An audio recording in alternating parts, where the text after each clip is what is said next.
गली में चर्चे हैं उसके वारदातों में। उसको हवास बाख्ता करना उसके दाएं हाथ का खेल। जायदाद में से एक घेला नहीं होगा। वो बहुत दीदा दिलेरी से महेश को देखना, इससे कहो कि मुझे सॉरी बोले। बिस्मिल की लास्ट एपिसोड में आप देखने वाले हैं कि सुहेब और मासूमा के दरमियान कुर्बतें बढ़ने लग जाएंगी। मासूमा को एक शख्स हर वक्त ऐसा चाहिए जो उसकी तारीफ़ें करता रहे और जो कुछ वो कहे वो सारी बातें मानता रहे।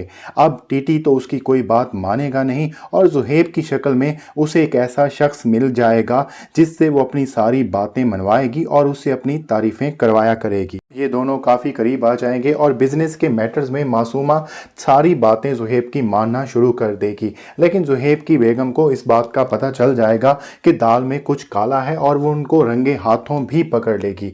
वो यहाँ पर मासूमा की इंसल्ट करने की कोशिश करेगी लेकिन मासूमा तो ढीठ ही बन जाएगी। मासूमा की नज़र में उसने कोई गलत काम नहीं किया क्योंकि ज़ुहैब अपनी मर्जी से उसके साथ बाहर घूम फिर रहा है। इस बात को बेस बनाते हुए वो ज़ुहैब से कहेगी कि वो अपनी बीवी से कहे कि वो उससे माफ़ी मांगे और ज़ुहैब यहाँ पर अपनी बीवी को मजबूर करेगा कि वो मासूमा से माफ़ी मांगे। ज़ुहैब की बीवी इस बात पर बहुत ज़्यादा हर्ट होगी और वो इस शादी को ख़त्म करना चाहेगी, लेकिन ज़ुहैब यहाँ पर उसे समझाने की कोशिश करेगा कि वो थोड़ा अरसा सब्र कर ले, चीज़ें जैसे नज़र आ रही हैं वैसे नहीं हैं। ज़ुहैब यहाँ पर बड़ी चालाकी से मासूमा का एतबार हासिल करके मासूमा के बिज़नेस में ऐसे फ़ैसले करवाने की कोशिश कर रहा है जिससे उसे फ़ायदा हो। यानी कि मासूमा ने जो गेम टीटी के साथ खेली थी और जिस जाल में उसने टीटी को फंसाया था वो उसी जाल में अब खुद फंस जाएगी। ज़ुहैब मासूमा से सारे बिजनेस के फैसले अपनी मर्जी से करवाना शुरू कर देगा और उसके साथ साथ मासूमा की माँ भी मासूमा को ये मशवरे देना शुरू कर देगी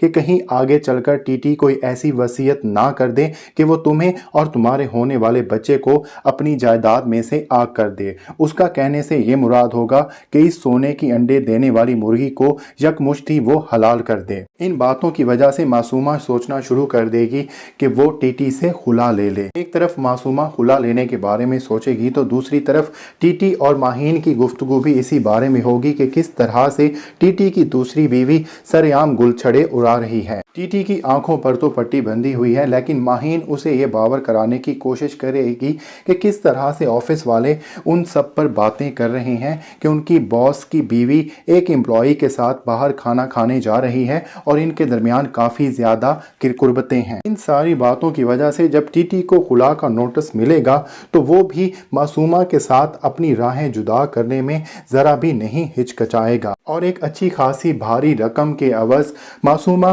टीटी से अपनी राहें जुदा कर लेगी और वो यही समझेगी कि अब उसके वारे न्यारे हो गए और अब उसे सारी ज़िंदगी टीटी के नखरे नहीं सहने पड़ेंगे, टीटी की बदतमीज़ियाँ बर्दाश्त नहीं करनी पड़ेंगी और ना ही ये सोचना पड़ेगा कि आगे चलकर टीटी कहीं उसे अपनी जायदाद से आग ही ना कर दे। मासूमा के पास दौलत तो आ गई लेकिन अकल तो आने से रही, इसलिए वो अपनी सारी दौलत और अपने सारा कारोबार जो उसे टीटी से मिला होगा वो सारा का सारा ज़ुहैब को सौंप देगी और ज़ुहैब बड़ी सफाई से अपनी माँ की गई इंसल्ट का बदला ले लेगा और वो सारी दौलत और अयाशी जो मासूमा ने अपने लिए सोची थी और जिसके लिए उसने टीटी से शादी की थी वो सारी मासूमा से छिन जाएंगी और ज़ुहैब उसकी दौलत पर अयाशी करेगा। दूसरी तरफ टीटी मासूमा से राहें जुदा करने के बाद माहीन के साथ वैसे ही रहने की कोशिश करेगा जिस तरह से वो दूसरी शादी से पहले रहा करता था, लेकिन मूसा के मरने के बाद अब कुछ भी वैसा नहीं रहने वाला। इन दोनों का रिलेशन जो है वो उसी तरह से स्ट्रगल ही करता रहेगा जिस तरह से पिछली एपिसोड्स में दिखाया गया है और आखिरी मर्तबा मासूमा टीटी के दर पर दस्तक देगी और इस मर्तबा टीटी मासूमा पर रहम खाते हुए भीख समझकर वो मासूमा को छत का सहारा दे देंगे और एक घर उसे अलॉट कर देंगे जहां पर वो अपनी बची कुची ज़िंदगी गुजार सके और मासूमा यहाँ पर अपने सारे गुनाहों का इकरार भी कर लेगी। तो नाजरीन, ये थी आज की वीडियो। उम्मीद है आपको हमारी वीडियो अच्छी लगी होगी। वीडियो अच्छी लगी हो तो वीडियो को ज़रूर लाइक